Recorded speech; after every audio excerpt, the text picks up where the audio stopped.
Sekarang ini umat muslim sedang menjalankan ibadah puasa Ramadan. Selama bulan puasa ini tidak hanya pola makan saja yang berubah, namun istirahat pun bisa berubah.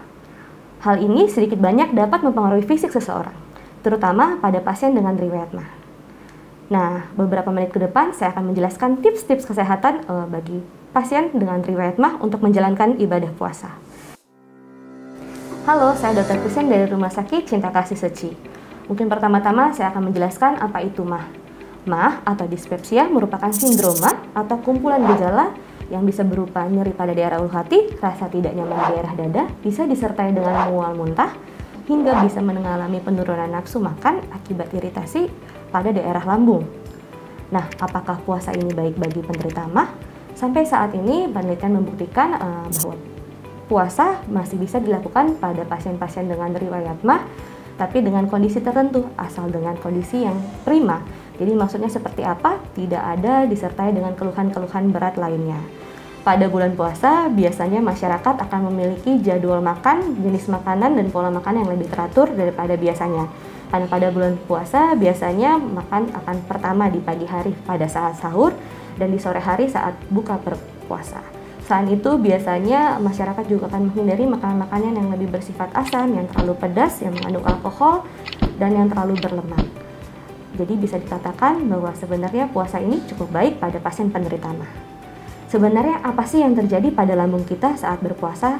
Pada awal-awal puasa, biasanya sekresi asam lambung akan meningkat karena ada peningkatan enzim-enzim pada daerah lambung seperti pepsin dan gastrin.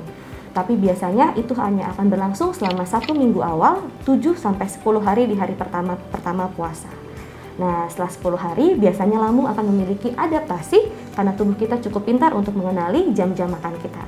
Sehingga biasanya di minggu kedua sampai minggu ketiga akan terasa lebih nyaman pada daerah lambung untuk pasien-pasien dengan riwayat MAH saat berpuasa.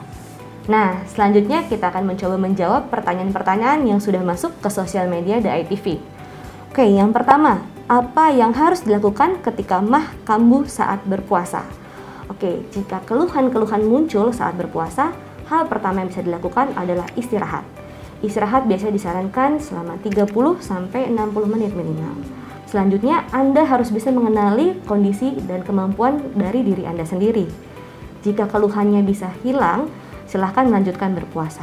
Namun jika keluhan dirasakan semakin berat, seperti nyeri ulu hati yang dirasakan semakin berat, bahkan bisa disertai dengan rasa sensasi sesak ataupun nyesek di daerah dada, dan disertai terutama dengan muntah-muntah, silahkan konsultasikan atau berobat ke dokter terdekat untuk menentukan apakah puasa harus dilanjutkan ataupun tidak.